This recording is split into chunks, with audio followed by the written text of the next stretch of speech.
মাননীয় স্পিকার, আমি ছাত্র জীবনে একটা কবিতা লিখেছিলাম, কষ্টেরও ব্যথা আছে, কষ্ট পাই ভীষণ কষ্ট, বলি যখন কথা স্পষ্ট, বন্ধু তখন চেঁচিয়ে বলে তুই বেটা নষ্ট।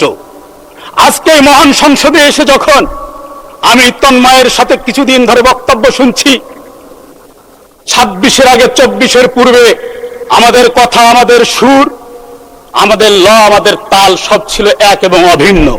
আজকে কোথায় যেন গ্যাপ হওয়ার কারণে আজকে আমরা অল্পতে আকারে ইঙ্গিতে প্রত্যক্ষ পরোক্ষভাবে আঘাত করবার চেষ্টা করছি। টেনে আনছি 71, টেনে আনছি 72, আর 72-এর সংবিধানের কথা মাননীয় ব্যারিস্টার আন্দালিব রহমান পার্থ সংসদ সদস্য উনি বলেছিলেন আমাদের নাকি গাত্রদাহ হয়। মাননীয় স্পিকার, আমি মনে করি গাত্রদাহ জাতীয়তাবাদী দল বিএনপির হওয়া উচিত, কারণ এই সংবিধানের 6ষ্ঠ তফসিলে যেই স্লোগান দিয়ে জাতীয়তাবাদী দল, যার নেতাকর্মী উজ্জীবিত হতো স্বাধীনতার ঘোষক দিয়া লও লও লও সালাম, এই সংবিধান সেটিকে আজকে এই গাত্রদাহ তাদের হওয়া উচিত।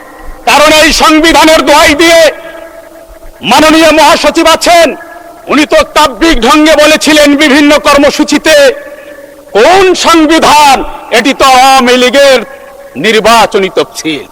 মাননীয় স্পিকার, সেই সংবিধানের মায়াকান্না যখন আমরা দেখি তখন আমাদের মনে পড়ে যায় হাজার মিলিয়ন প্রশ্ন জাতির সামনে ভেসে ওঠে। এই সংবিধান নিয়ে কথা বললে কেন 71-কে টেনে নিয়ে আসা হয়? এই সংবিধানকে তো হাজারবার ছুঁড়ে ফেলে দেওয়ার কথা বলা হয়েছে। নাম বলে সময় আমি নষ্ট করতে চাচ্ছি না মাননীয় স্পিকার। মাননীয় স্পিকার, আমি আসতে চাচ্ছি একটু আগেই আমরা যেই সমস্ত ছাত্র নেতাদেরকে ছাত্র জীবন থেকে প্রেরণা মনে করেছিলাম, প্রিয় ভাই মাননীয় সংসদ সদস্য ফজলুল হক মিলন, উনি আকারে একটা কথা বলেছেন, এবার সুযোগ বুঝে সংসদে এসেছেন। আমি এই কথাটিতে কষ্ট পেয়েছি, আমরা মর্মাহত হয়েছি। আমরা 31% ভোট, 11 দল 43.9% ভোট পেয়েছে। জনগণ আমাদেরকে সুযোগ নয়, জনগণ ভোটাধিকার প্রয়োগ করে আমাদেরকে পাঠিয়েছে। এ ধরনের কথায় বিভাজনের রেখা ছাড়া আর কিছুই আমি মনে করি না। আমি আশা করি 90 দশকের ছাত্র নেতা যারা ছিলেন, ছাত্র জীবন থেকে যাকে আমরা অনুপ্রেরণার বাতিঘর মনে করি, আমরা আশা করি তাদের কাছ থেকে আমরা ঐক্যের বাণী শুনতে পারবো, বিভাজন নয়। কারণ 71 আর 72-এর চেতনার কথা বলে যে ব্যবসা বাজারজাত করবার চেষ্টা করা হয়েছিল, খুচরা ব্যবসায়ী মহাজন, পাইকার মধ্যস্বত্বভোগী দোকান পাট কুপি নিবিয়ে পলায়ন করেছে। আবারও যদি সেই চেতনাকে বাজারজাত করা হয়, আমি বিশ্বাস করি আমার প্রজন্ম যথেষ্ট কনসাস।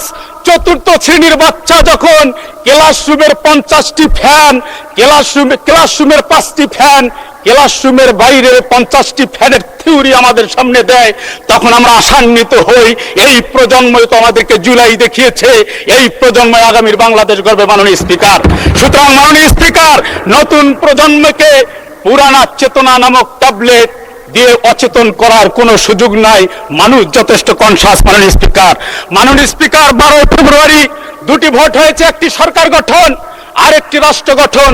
সরকার গঠন জায়েজ হলো, আর রাষ্ট্র গঠন এটি জায়েজ না জায়েজের ফতোয়া আজকে নাজেহাল অবস্থায় আজকে আইসিইউতে।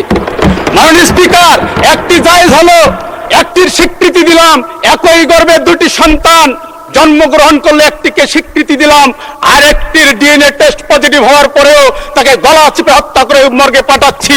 জাতি এ নিয়ে আজকে খুবই কষ্টে আছে, জাতি জবাব দেবে, না হলে নতুন করে আবার। ধন্যবাদ মাননীয় সদস্য।